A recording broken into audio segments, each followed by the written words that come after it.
Habari wakati huu, mtazamaji wa Nakivona TV popote pale ulipo, karibu katika taarifa ya habari.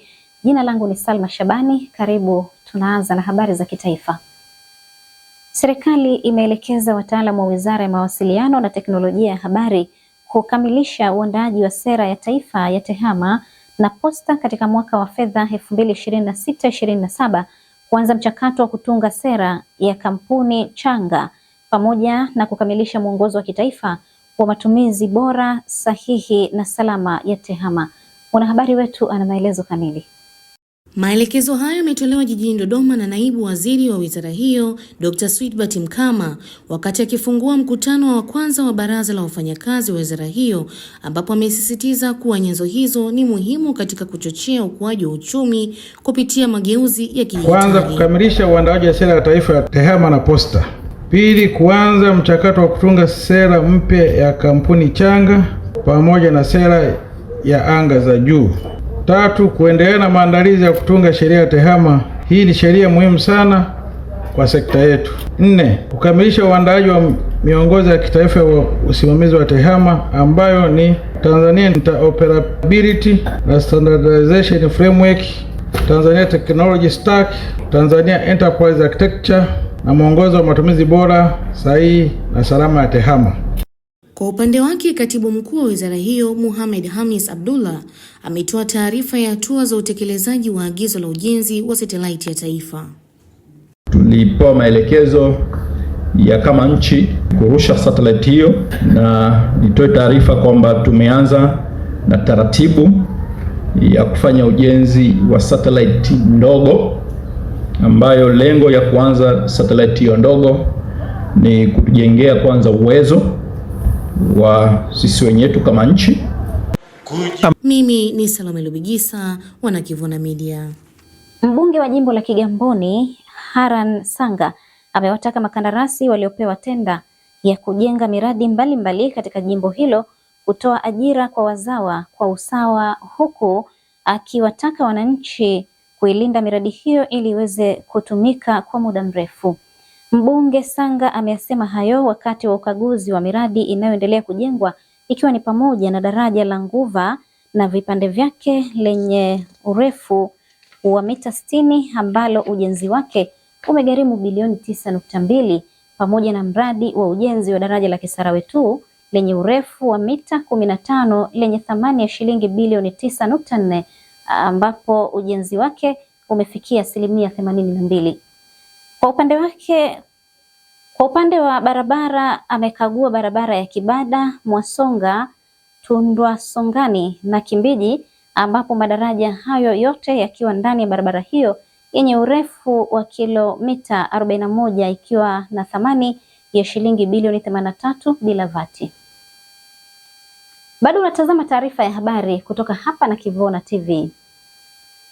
Waziri wa Nchi, Ofisi ya Rais, Mipango na Uwekezaji, Profesa Kitila Mkumbo amekagua mradi wa upanuzi wa kiwanda cha sukari Kilombero kilichopo Ifakara mkoani Morogoro na kuridhishwa na maendeleo ya mradi, ambapo amesema utaiwezesha Tanzania kujitosheleza katika uzalishaji wa sukari pindi kiwanda hicho kitakapoanza kazi.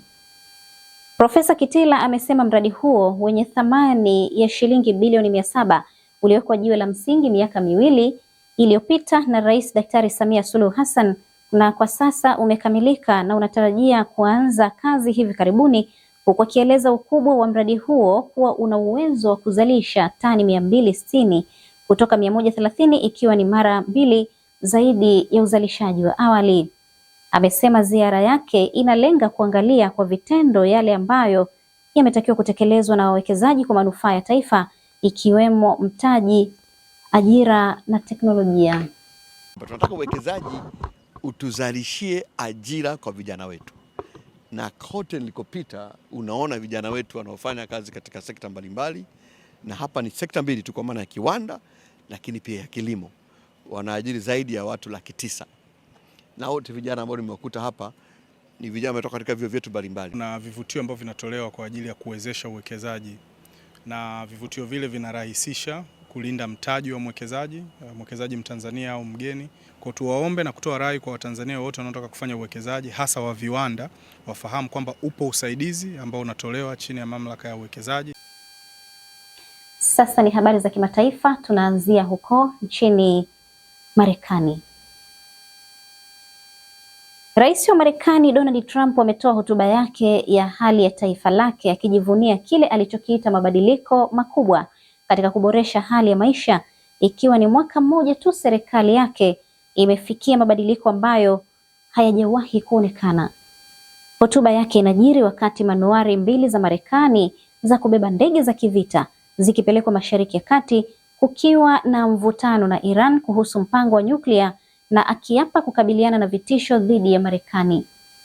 Habari zinasema licha ya mafanikio hayo, bado rais na chama chake cha Republican wanaonekana kuwa hatarini, huku kura za maoni zikionyesha kuwa Wamarekani wengi hawaamini jinsi Trump alivyoendesha serikali katika mwaka wake wa kwanza tangu alipoingia madarakani. Sasa ni huko nchini Kongo ambapo msemaji wa kijeshi wa kundi la M23 Luteni Kanali Willy Ngoma ameuawa mapema Jumanne katika shambulio la ndege zisizokuwa na rubani karibu na Rubaya katika jimbo la Kivu Kaskazini. Vyanzo vingi vilithibitisha na kusababisha pigo kubwa kwa vuguvugu la waasi, huku kukiwa na juhudi zinazoendelea za kusitisha mapigano. Kulingana na afisa mkuu wa M23, mwanadiplomasia wa eneo na mshauri wa serikali ya Magharibi aliyetajwa na Reuters, mgomo huo ulitokea mwendo wa saa 3 asubuhi karibu na mji mkuu wa uchimbaji wa madini ya coltan wa Rubayona, ukizalisha takriban 15% na usambazaji wa kimataifa. Ndege zisizo na rubani za jeshi la Kongo zililenga eneo hilo ambapo maafisa kadhaa wa waasi waliripotiwa kuuawa. Saa chache kabla ya kifo cha Willy Ngoma, msemaji wa kisiasa wa M23 Lawrence Kanyuka alichapisha kwenye X akishutumu Kinshasa kwa kukiuka usitishwaji wa mapigano wa kuanzisha vita kamili katika mstari wote wa mbele na kufanya milipuko isiyobagua ya Rubaya ambayo iliua raia wasio na hatia. Willy Ngoma alikuwa chini ya vikwazo vya Umoja wa Ulaya tangu Disemba 2022 kwa jukumu lake kama msemaji wa M23 na alitiwa vikwazo pia na Marekani mwaka 2023 kwa madai ya kuhusika katika ukiukwaji wa haki za binadamu, ikiwa ni pamoja na mauaji na unyanyasaji wa kijinsia. Mwisho wa taarifa ya habari kutoka hapa na Kivona TV mtazamaji, na nikushukuru kwa kufuatilia matangazo haya. Jina langu ni Salma Shabani.